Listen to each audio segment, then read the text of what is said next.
a certain score when their English level isn't completely ready. So you sometimes have to work with students who maybe aren't prepared to take the TOEFL just because their general English level is too low. But the really positive thing about TOEFL students is that they're so motivated. They have a clear goal, they have a clear measurable goal. And so you can take all of that motivation and focus and really work hard and accomplish a lot. So that's what I love about TOEFL students. So it looks to me like we are recording. George, is that correct? Everything is fine? I think he's turned his mic off. I'm just checking with my beautiful assistant. George, recording Thank you. is fine? Dorothy, I'm just checking with Lyrica. I haven't got confirmation yet, but go ahead. No problem. Okay. If you missed the very beginning, no problem. I'm just waiting for confirmation from Lyrica. Okay, I thought I saw something flash on the screen saying you are being recorded. So I think no, just go ahead. And if there's a problem, we can add this later. Okay. Fine. Let's get started. So I am going to mostly be showing you my presentation. You don't need to look at, a big picture of my head so much. And we are going to be talking about productive activities for the TOEFL iBT. And by that, I mean activities for the productive sections, for the writing section and the speaking section, which I think are often the hardest for students to take and also the hardest for teachers to teach. So a little bit about my background. I am, an English teacher. I've certainly taught TOEFL classes and TOEFL prep classes. I've taken it myself. I did pretty well, I think. And I also recently wrote a book with Tammy Gilbert on preparing students for the TOEFL iBT. So if you see any exercises in this presentation, that's the book that they come from. But in this session, I don't want to take you through a book. I want to show you things that are not in the book, that are extra things, that are different things that you can use with this book, that you can use with a different book, you can use with no book at all. That's your choice. So what are we going to talk about? I want to talk about the different types of the speaking tasks and the writing tasks, how to work on students' skills for each task, and how you can teach and prepare students both in person classes and for online classes, and then how to help students work on boosting their speaking and writing in general. So let's go.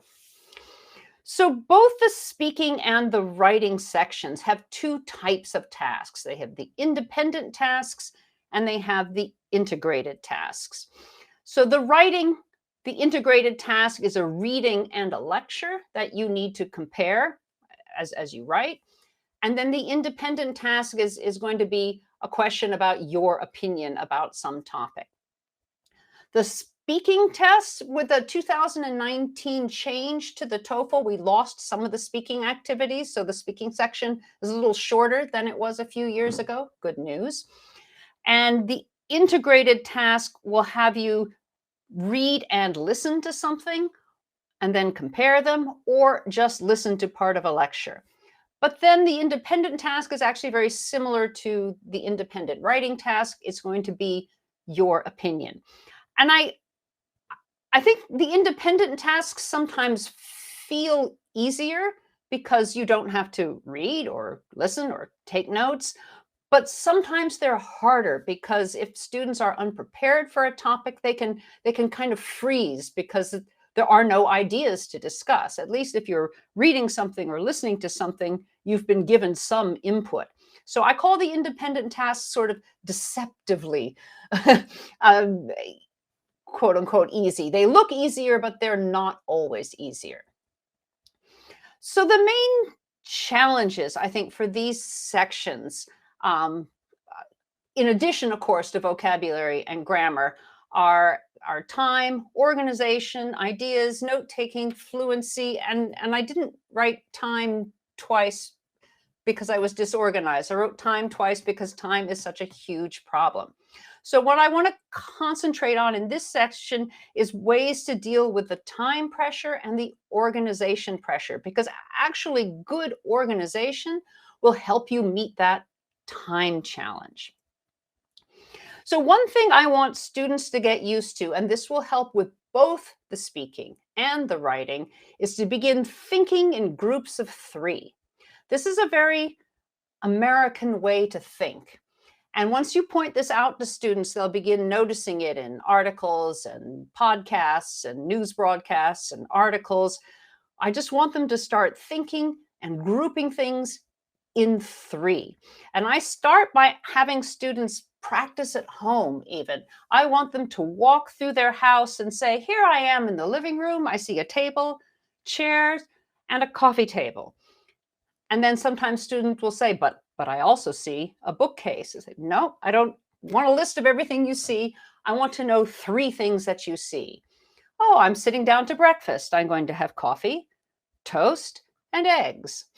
And I want them to start narrating everything they see and think about in 3s. If your students are able to do this out loud, maybe they live alone or they have an understanding family or roommate, that's wonderful. But even if they can't do it out loud, just to be thinking that way all the time. I'm walking down the street. I see a cat, a dog, and some birds. And begin thinking in 3s, thinking in 3s, thinking in 3s.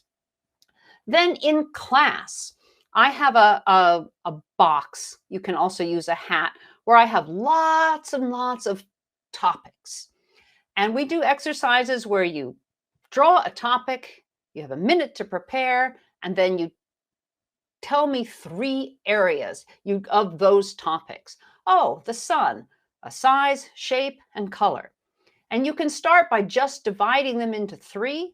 Later, you can have them choose 3 areas and say 1 sentence about each area, but lots of practice dividing things into 3. And we start with hugely broad topics like music or water that I know they will be able to find 3 things about.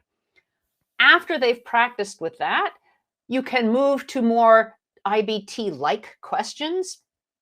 Oh, big city or small town? I prefer a small town because it's cheaper, the air is cleaner, and my friends live there. So they'll then make a choice and give their 3 areas about that choice. From there, we move to a slightly more structured kind of exercise. So I still have all my topics in a hat or a box. And if you have a class that's large enough, you can put them in different groups, and each group gets kind of a basket of topics. So they draw a topic. They have 3 minutes to come up with 3 main areas. And I like them to come up with 3 main areas and 1 supporting sentence. And I use a timer, set the timer to help them feel what 3 minutes is. And then we move to 2 minutes. And then we move to 1 minute. If you practice this way over and over again, you will notice that your students get faster and that they are then able to look at music and come up with instantly 3 things to say about music. And they can even do the same topic over and over again. Music I listen to, music I play, music I write. Pop music, rock music, classical music. There are so many hundreds of different things, but I want them to begin to really feel that pattern of 3. Once they've practiced in that way, then to take it to the next IBT-ish step, we talk about parallel areas. So if my main topic has been trees, and my 3 areas are what they look like, how they grow, trees in literature, they're not very balanced. That's not going to give you a very cohesive essay. But if we talk about images of trees in art, in music, and in writing, that's parallel. So I give students examples of this, and then they take their own work, and alone or with a partner, they can look at their own work and think, is it parallel? So I give them an example of a non-parallel version, then an example of a parallel version, and then they work on their own areas in the same way. But the more kind of practice they do like this, the easier it's going to be for them to do that with those independent tasks for either the writing or the speaking.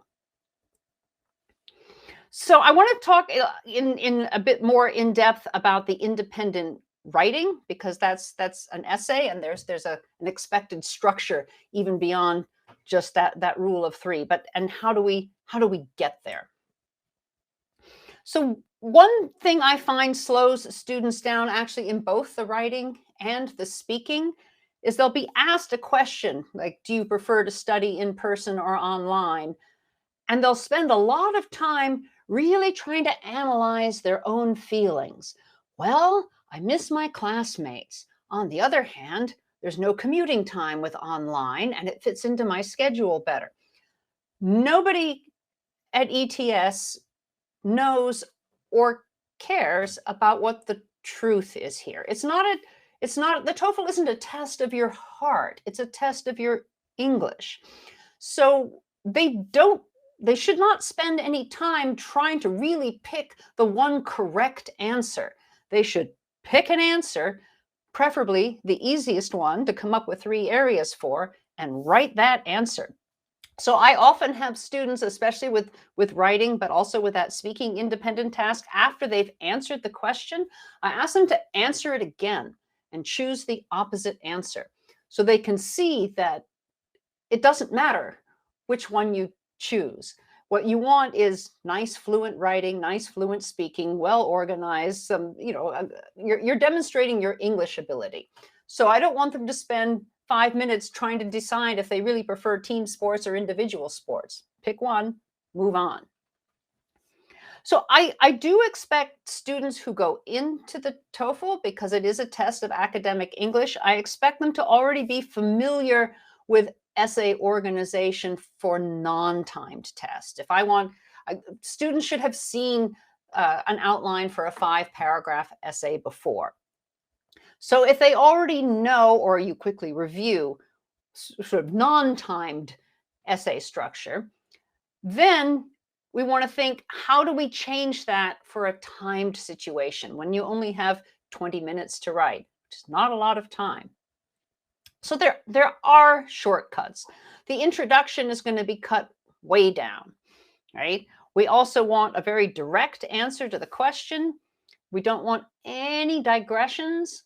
And I know that if you are someone who teaches students whose native language is Spanish or Portuguese, that there's a tendency for flowery details and interesting digressions to occur, because that's beautiful writing in those languages. But we're not creating literature here. We're answering a TOEFL question. So we want just very straight, direct, relevant answers in all points. I train my students with that rule of 3 again and again and again. But on test day, if they try to come up with 3 areas and they come up with 2, at that point I say, fine, 2 is enough. Try for 3. If it's not coming and you're left with 2, that's fine. You can still have a nice organized essay or talk with 2 main points. So we practice for 3. On test day, we're okay with 2. And we also want a very brief conclusion, right? A brief introduction, a brief conclusion. So I want to show my students visually the difference between an outline for a non-timed essay and an outline for a timed IBT essay, so that they can see we don't start with any long, general introduction or background. We answer the question, support it with 2 or 3 points, and wrap up with a final thought. But before they start writing, I do want them to write an outline, because that's going to help them with time. Students will fight you on the, 20 minutes feels like such a short time. Try it yourself if you don't believe me, that they panic and as soon as the clock goes, they want to start writing. I've picked up a pencil, but they're probably going to be typing, right? But if they write an outline first, they will actually save time. So at the very minimum, I want students in 5 minutes of their 20 to answer the question with a thesis statement, to choose 2 or 3 areas, and have a final thought. Most students, after some training, can do that in about a minute or 2. So what I really want to see is actually an outline that's got a little bit more detail, that has their 2 or 3 main points, some support for each of those points, as well as a conclusion and a thesis statement. So let me give you an example of what that would look like in practice. Supposing we have a question, would you rather live alone with your family or a roommate at university? And we know that we need reasons. So we'll go over the key words. You've got to make a choice and you need reasons. The absolute minimum outline I would like students to accomplish in 5 minutes is to answer the question. The student has said, I'm going to live with my family to save money. Then we have 3 details of how to save money. There's no rent, food's cheaper, well, you don't have to buy your food, and you don't have to pay for utilities. In conclusion, I'm going to live with my family. With more time, they can begin to add details. Don't have to pay for utilities. Okay, well, which utilities? Well, you don't have to pay a water bill. You don't have to pay an electric bill. You don't have to pay a gas bill, right? And then, so you can see we have a slightly fleshed out thesis statement, a slightly fleshed out conclusion that now says why I want to save money. If I save money on living expenses, then I can pay my university fees and I can buy books, okay? So this is what I want students to accomplish in 5 minutes. And when you first explain that to students, you'll get some pushback because they say it isn't possible. That's when you want to pull out a timer. You can use a phone. I have a wind-up timer I can use, something that will actually help them see how much they can accomplish in 5 minutes. I also, as I mentioned before, after we've worked on an outline for one answer, I want them to do another answer. So you could live with your family to save money. On the other hand, here's a student that says living alone is best for me. This student has 2 main reasons. I'll learn to take care of myself. I'll learn to handle my own money. Conclusion, university, I learn academics, but I also learn to be an independent adult. And living alone helps me handle this responsibility. That's a perfectly valid essay, the same way living with your family is. And we could also do 2 or 3 main areas for living with a roommate. It does not matter which answer they choose. Even better would be an outline that begins to fill in some of those reasons. Oh, what does it mean to take care of myself? Well, I'll learn how to cook and I'll learn how to do basic household chores. We can add more information under budget my money. I have to pay for books and tuition. I have to budget for my clothes. So the more details they can add, the better. But even an outline like this that looks a little bit longer, I promise you, your students can do this in 5 minutes.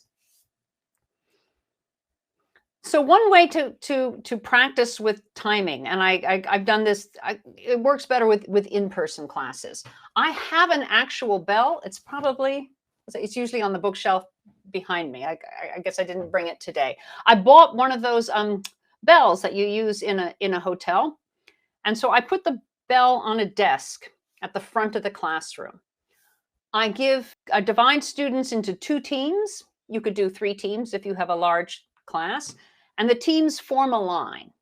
So the first person in each line is competing. So you'll have 2 or perhaps 3 people competing at one time. I read a prompt. They need to write an outline of 5 points, an introduction, 3 main points, conclusion. When their outline is written, they can rush up and ding the bell. And the first person to ding the bell gets to read his or her outline to the class. The class judges whether it's good or not, and they win a point.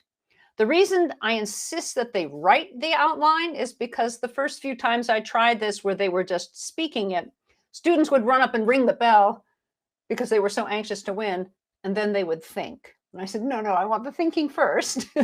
Think first, then ring the bell.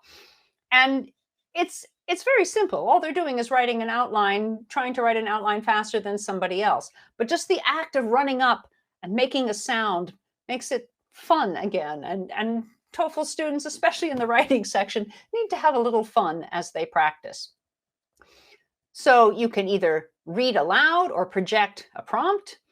You wait for them to write their outline. Bing, they ring the bell. They hand the pencil to the next person in line. You give them another writing prompt, they write another outline. You could even use the same prompt twice and say, now the next person in line has to write a different outline with a different answer, and then come up and ring the bell.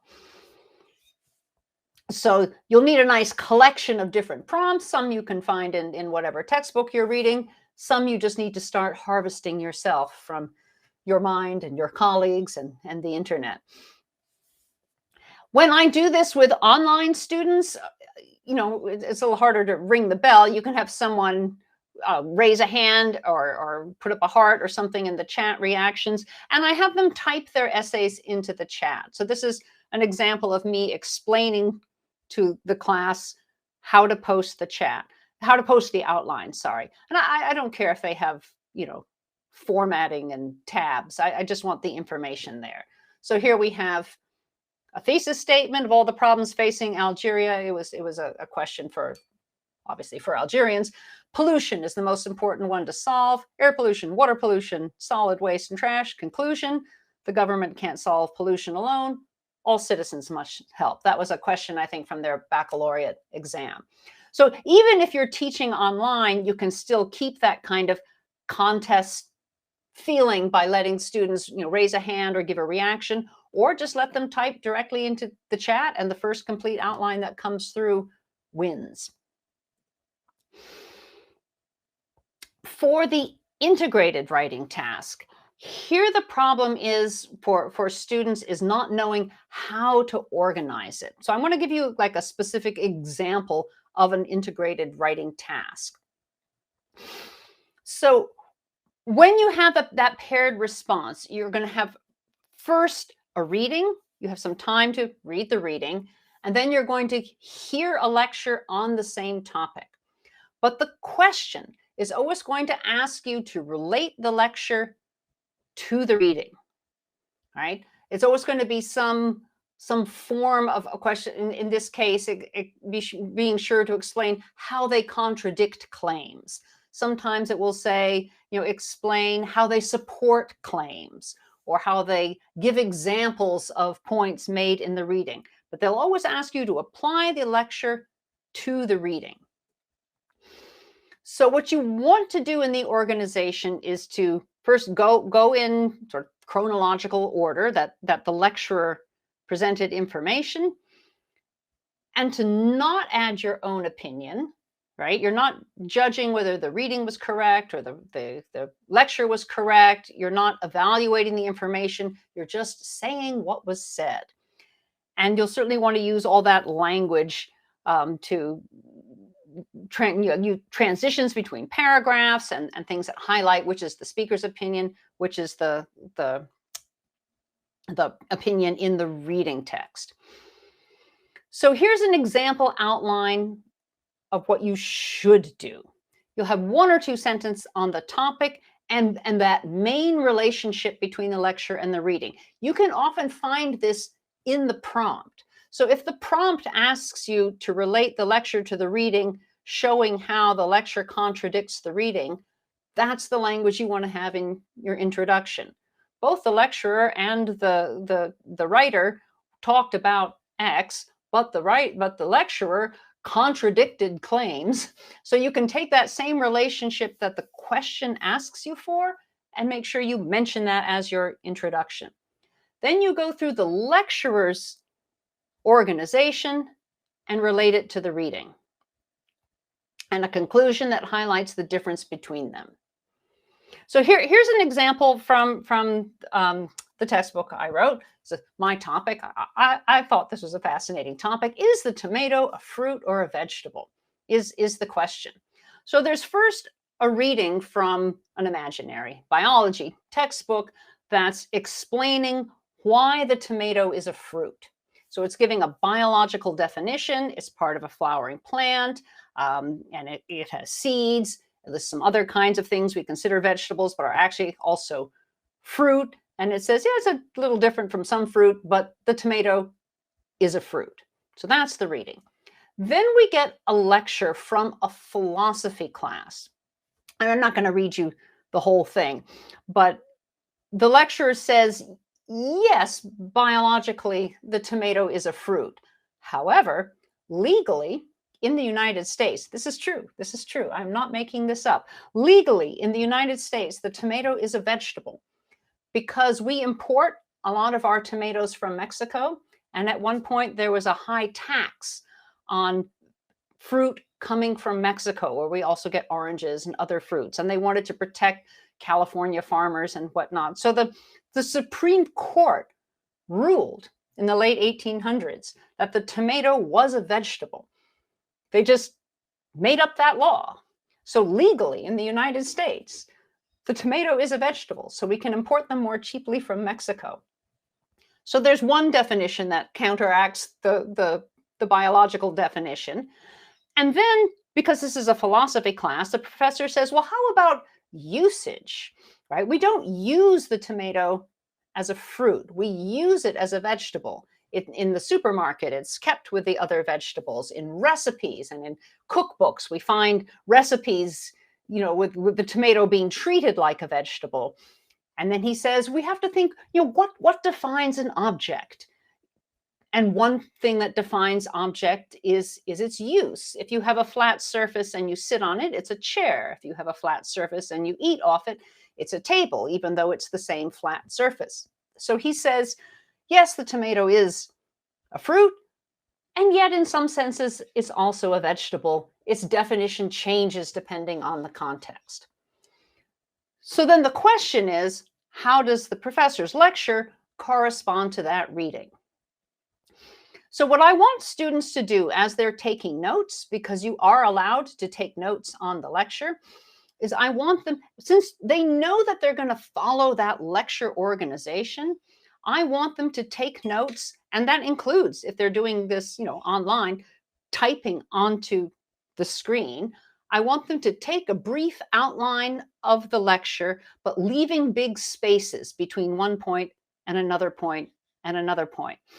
So then they take reading notes. You can take reading notes, you can take listening notes, and then you'll write the listening notes into your reading note outline, right? So if you're going to outline the reading, as you hear that listening, you can begin applying those points right there. So you're following that same organization. Then when you go to type your response, you're just adjusting text instead of creating it. You can certainly delete extra spaces, but your outline is already there. So this is the mistake that I find students often make when they approach this kind of task. They might say, oh, the reading and the lecture have a different opinion about whether the tomato is a fruit or a vegetable. The reading said it's a fruit, so we have a summary of the reading. The lecture said it's biologically a fruit, legally a vegetable, and also used like a vegetable. And in my opinion, I agree with the reading. So we don't want one summary of the reading, one summary of the lecture, my opinion. Not on the TOEFL. What I want them to do is like in that first paragraph, what's the difference? So the lecture says that the biological definition of the reading is true, but it's not broad enough. So for the first point, is it a fruit? Yes, the lecturer agrees with the reading. It's a fruit. However, legally it's a vegetable. Then we have to say the tomato is used as a vegetable, which the reading admits. And finally, the lecturer says objects can have more than one definition, depending on their function, and the reading only talks about one type of definition. So that's our difference, that the lecture encompasses different types of definitions. The reading only gives us one definition. So what is the real difference between those two texts? Conclusion, the lecturer expands the concept of a tomato, or expands the definition, or gives a broader definition by giving more than one type. So that's the kind of organization that we want. So I think it's definitely helpful to show students a complete, what a written response would look like, and to point out all of that connecting language, because this is the kind of thing that's in the textbook. I'm not going to spend too much time on it. I mean, I think any good textbook should teach you this kind of connecting language and transitions and things to show relationships, but we want students to see how in each paragraph the language connects those two concepts. So here's a good task to help students with the similar kind of exercise that they get on the speaking section. It's what I call a he said, she said.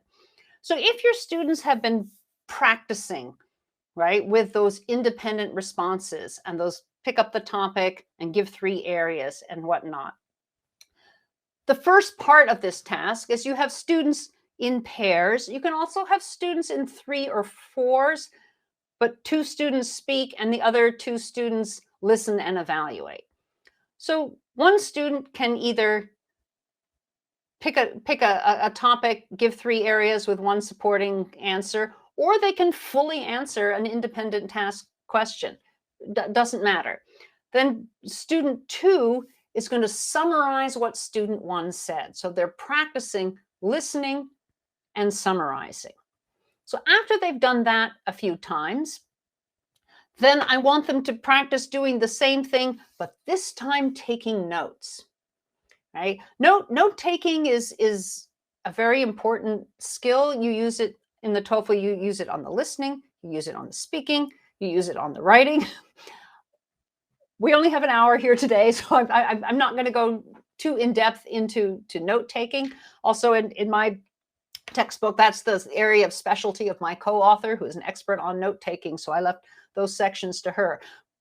But I think you do want students to begin to feel how important notes are and how to take notes quickly and how to note down the important thing. So if they're going to summarize what someone else has said, if they first take notes and then summarize, they should be able to see that that's a lot easier.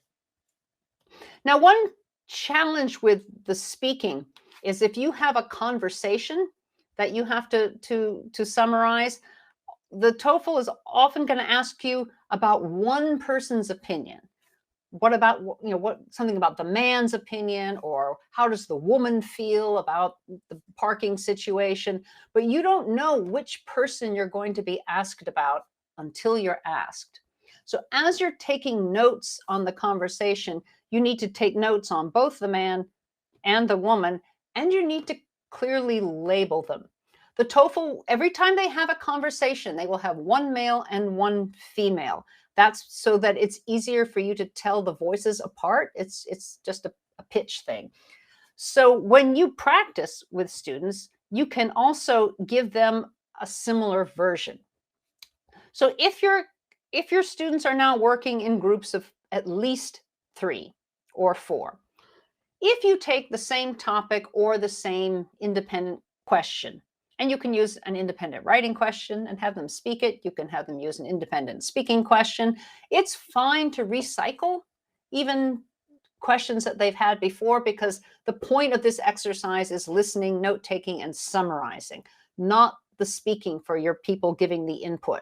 So even if it's a question they practiced last week, it's fine if they give their answer again. So you want at least 1 man and 1 woman in your group, and to have 1 person of each gender answer the questions while your other student or students take notes.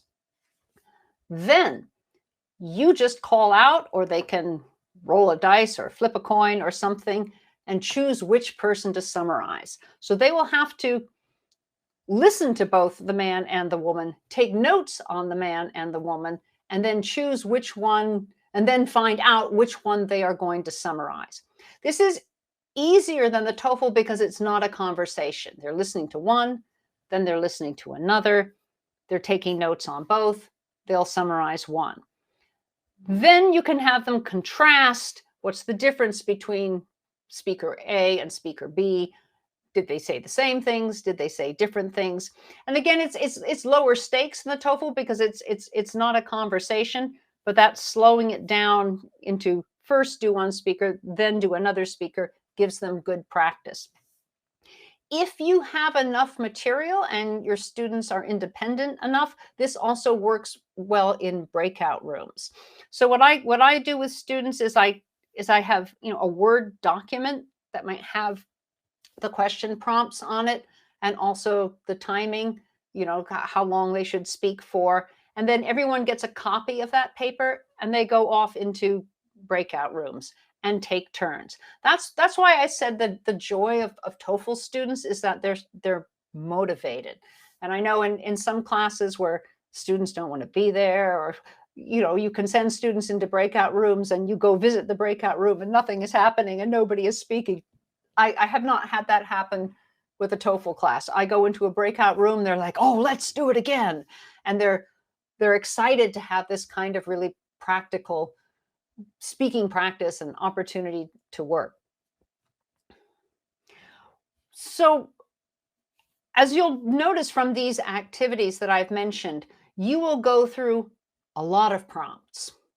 So what you want to do is start building a collection of short speaking prompts, longer speaking prompts, especially those integrated tasks can be hard to think of. So you can look at previous TOEFL tests, you can look at different published materials, you can go to your friend Google and collect more. There's people giving, there are YouTube channels devoted to the IBT, and just get lots and lots and lots of practice questions so that you always have short speaking practices, short writing practices, integrated speaking practices, integrated writing practices, because they can be hard to think up on the spot.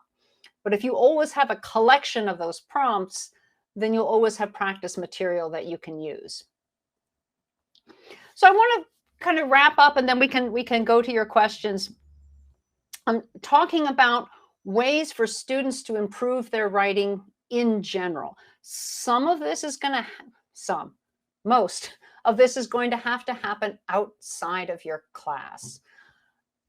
If students, often students begin studying for the TOEFL when they've already selected a TOEFL test date, right? Because they've got to pick a date, they've got to make a financial commitment, and often the test date that they want is determined by some other goal, maybe a job they're applying for, a university they're applying to.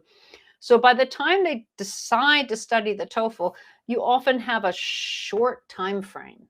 I'd love it if students came and said, you know, I want to take the TOEFL in a year. I should start now. But often students come to you and say, oh, I've registered for a test November 30th. Teach me TOEFL. And you're like, wow, okay. So if your students have a short time frame, they have to accept that they need to do a lot of English work outside of class. But with that motivation, they should be willing to do this. I think the best thing students can do to improve their English in general, let alone writing, is that first one that I've listed there, which is read. The more they read, the more they begin to internalize grammar and vocabulary, even without realizing it. I mean, a month, it might be too late to learn a new grammar rule, but the more you see correct examples and correct examples and correct examples, the better it will be to produce those naturally, or to recognize when you've written something that isn't quite right and you should try again. So I want them to read extensively. Doesn't matter what they read, a newspaper, blog article, romance novel, it really doesn't matter, you know, as long as it's in English. So they should be doing as much reading as they can. Listening will help in the same way, especially for those integrated tasks that depend on listening. The TOEFL so far depends on what, you know, they call native speaker accents, but they are not all North American. You can certainly hear speakers from New Zealand or Australia or South Africa, UK, Canada. So encourage them to listen to more than one kind of accent. You don't want your students to only be able to understand you. So, I mean, if I'm a woman, I want my students to also listen to male speakers. If I'm North American, I'd like them to listen to, you know, Australians and British people, so they don't get thrown by an accent. Usually non-native speakers are better at handling accents than native speakers, but remind students that they should get comfortable with a variety of voices and accents.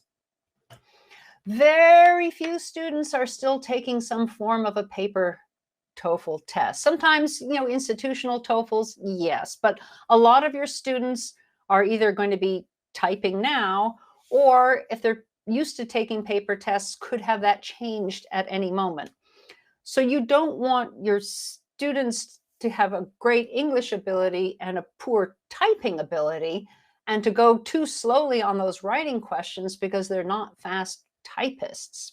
But one issue that I had, I was tutoring a Japanese student this last year, and his English was great. His typing was not that great. So I said, you know what, get a typing program. And so I recommended a typing program to him. Mavis Beacon Teaches Typing. And I asked him how it was going the next week. And he said, well, at first it was very easy, but then because it's an American program, the keys were in a different place on the keyboard than were on his Japanese keyboard with his Japanese system. Well, then we had a choice. Should he be learning to type faster on a Japanese keyboard or on an American keyboard? So I said, well, where are you going to take your test? And he said, oh, there's a place at the American consulate. I said, well, what kind of keyboard do they have? So he called. They had an American keyboard. So he bought himself an American keyboard, and he learned to type where Americans find the letters. Later, when pandemic hit and he was taking the home edition of the TOEFL at home, then he said, well, now I've got a Japanese keyboard, but I'm faster at typing in American English. So we went into his system settings and found a way to change his Japanese keyboard to the American keyboard that he was used to for typing on in English. So it sounds like a strange little piece of trivia, but it can be very important to your students. What keyboard will they be typing on, and how fast are they typing on that keyboard? I would want students at least 30 or 40 words per minute.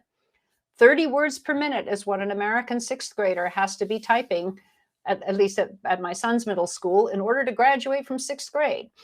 So if that's what a sixth grader should do, I think someone going into a university should also be at least 30 words per minute.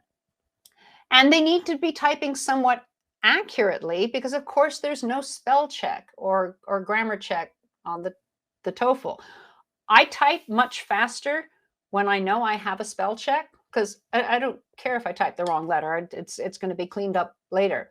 If I didn't have that, if no one's going to be catching all those careless errors, I would go slower and be more careful. But there are free online programs. There are free online typing games. I mean, there are ways that they can learn to type, especially if you have younger students who do a lot of their work on a phone, are less used to keyboard typing. If they can't find games and programs, they can just sit with a book and, without looking, practice copying it by typing. If your students are on social media at all, which I assume they are, encourage them to begin keeping bilingual posts. They don't have to write only in English. Their friends might not be able to communicate with them or think they're showing off or something, but they can say, oh, I'm practicing for the TOEFL, so I'm just going to write the same thing in Portuguese, and then I'm going to write it in English. I have a friend, a teacher friend, who refreshed her French that way. She wrote everything in English, and then she wrote it again in French. And she said, with only 2 or 3 sentences of a Facebook post, it wasn't hard or time-consuming, but she sometimes had to learn one new vocabulary word here, one new vocabulary word there. And gradually, her French got better. And if she had friends who didn't speak French, it didn't matter, because she was still writing in English, her native language. There are chat groups all over various social media platforms. There's WhatsApp groups, there are Line groups, there, depending on what your students use, they can find groups of people in the same class. They can find international groups. International groups are sometimes more motivating because you can't resort to your own language. But if students feel more comfortable chatting with friends, that's fine. Whatever gets them practice writing in English. But as much as possible, encourage them to use a laptop or a tablet or a desktop instead of a phone, so they're also getting in more typing practice. Those students who aren't comfortable finding a group or want something in addition to a group, keep a diary. Keep a blog online, so So again, you're typing, you can set it to private. Nobody has to see it, but you want some practice producing written English and working on your syntax. If you absolutely have no keyboard at home to practice with, writing by hand still counts. That is still writing. You're still working on written structure. So I would never want a student to not practice because they didn't have equipment at home. It might not be ideal, but there's still something they can do. Then if we think about speaking in general, I put my most controversial one up first, read aloud. I say controversial because I have seen some terrific fights on social media with people saying reading aloud is not a valuable skill. I think it is. I think it is because when I have students read a paragraph aloud once and then read the same paragraph aloud again, they're much better the second time. They've learned something, and they're then putting in the punctuation and the natural pauses and the expressions. But because the words are there written by somebody else, not only are you practicing vocabulary and syntax and structure and grammar and pronunciation, you're practicing fluency. So you don't have to stop at the same time and have ideas at the same time that you're trying to make sounds in English. Half the work is done for you, right? So if you let them read somebody else's words aloud, they can just practice speaking. The TOEFL, they don't give us exact information, but I can promise you at least some of the rating on the speaking section is done automatically. And I bet on that TOEFL Essentials test, more of it is done automatically. So they're going to lose points if they've got long pauses that often come not only from speaking, from thinking, but from just being rusty at speaking. I noticed after, how long did we lock down in my state? I don't know, 4 or 5 months. After lockdown, when we got out and began meeting a few more people, my speaking was rustier in my native language. And I don't live alone. I was still speaking to my husband, but I wasn't speaking all the time. And I wasn't speaking to different people. But even at my age, having been speaking all my life, my speaking was rustier when I didn't do it as often. So you certainly want to give your students a chance to practice speaking in class, but they need more than that. And if they don't have regular conversational opportunities in English in their outside lives, reading aloud will help give them practice making sounds and whole sentences in English. Just as I said with writing, I'm going to say with speaking that listening is very helpful. Of course, it helps them with the listening part of the speaking task, but it also helps with the speaking part. They're getting all this information on fluency, on speed, on pronunciation. But one of the most helpful things that they can do is what I call shadowing. I had a student who basically taught himself how to speak beautiful conversational English. And when I asked him what he'd done, he sort of smiled and said he'd invented his own method. Others have used it too, but for him, it was new, where he chose some American TV shows that he watched again and again. So he's familiar with the same characters and the same personalities. And he would watch the episode first with the Japanese subtitles, so he understood what was happening. Then he would watch the same episode with English subtitles and just read. And then he would play the episode over and over again, and he would read the English subtitles at the same time that the characters were speaking. And you could do this with a clip. You don't have to take a 20 or 30-minute episode. He was very motivated. He took the full 30-minute episode, but you could do it with a 2-minute commercial or a 5-minute scene. And he did it until he was speaking at the same rate as the people that were speaking. He was basically reading along with them. And what we noticed was, in addition to speaking fluently and developing, good pronunciation, he also got a very American sense of timing, because it was all scripted. He knew exactly when to come in after another person had finished speaking. And really very different from other Japanese students that I've that I've taught, because most Japanese have a longer pause between when a speaker finishes and the next speaker begins. Americans overlap a bit more, although not as much as the French, where we're kind of here. But he picked up that turn-taking timing as well, which then for the TOEFL made it easy for him to listen to conversations. So if you can teach your students how to shadow, I would show them how to in class. You can play a subtitled clip of 2 or 3 minutes and have them just practice alone at home if you're online, or do it in chorus in class, and work up to the point where they're speaking at the same rate as the subtitles they're following. So it's kind of like reading aloud, but with the speed pressure. If they can find an actual conversation partner that they can speak to on the phone, through WhatsApp, on Skype, of course, that's enormously valuable. If they're already going about their day, narrating things in groups of 3, oh, I see I have 3 chores. I need to vacuum the floor, wash the dishes, and make my bed. If they can do that out loud instead of just in their head, very helpful. But they can also go through their day and just narrate what they're doing. Well, I'm coming into my office, I'm sitting down, I'm finding my pencil, I'm going to charge my phone, I've got my coffee. Now I'm going to open up my webinar, I'm checking my schedule. So just so that they have something to say, they can do present continuous, they can do simple present, they could pretend they were reflecting on what they did and say it in the past, just anything that gets them speaking practice. They can also, if they have a way to record, and I would say if your students have a phone, they have a way to record, right? Is choose a question, record an answer to it. And then using a self-evaluation form, we have them in our book. I think a lot of books would, I hope a lot of books have self-evaluation forms where they can listen to their own speech and think, did I say what I wanted to say? Was I clear? Did I have a lot of hesitations? How was my pronunciation?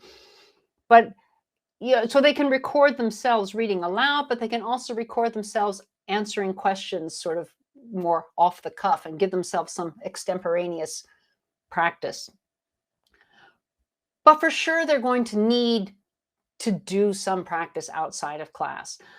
And I think if you give students all of these writing suggestions and all of these speaking suggestions all at once, it can sound like so much work that it seems hopeless. I'm giving you a whole slide of all the ideas because you're teachers. But with your students, maybe give them one activity at a time, one a day or one a week. Don't overwhelm them with so many suggestions that they feel their task is hopeless. So pick a few.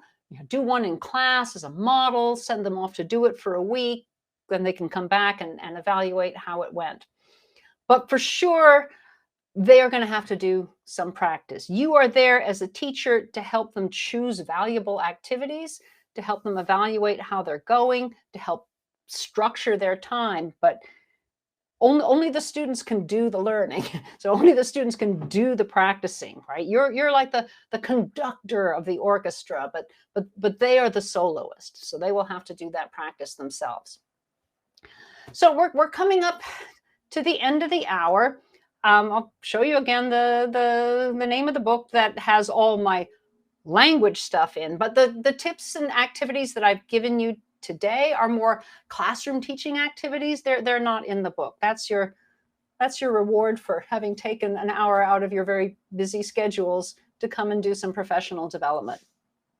So if you want to find me, I'm online. That's my website. That's mostly updated. I'm on Facebook. I'm always happy to connect to teachers. And if you have any specific questions about TOEFL teaching or about the TOEFL, we have a little bit of time to ask now, but you can also, George is going to give you his email address and you can send questions to him and he will pass them on to me. So George, I don't know how much time we have, maybe at least 5 or 10 minutes if there have been any questions and anyone would like to ask something about the TOEFL. Here I am. Ask away. Thank you for the great presentation.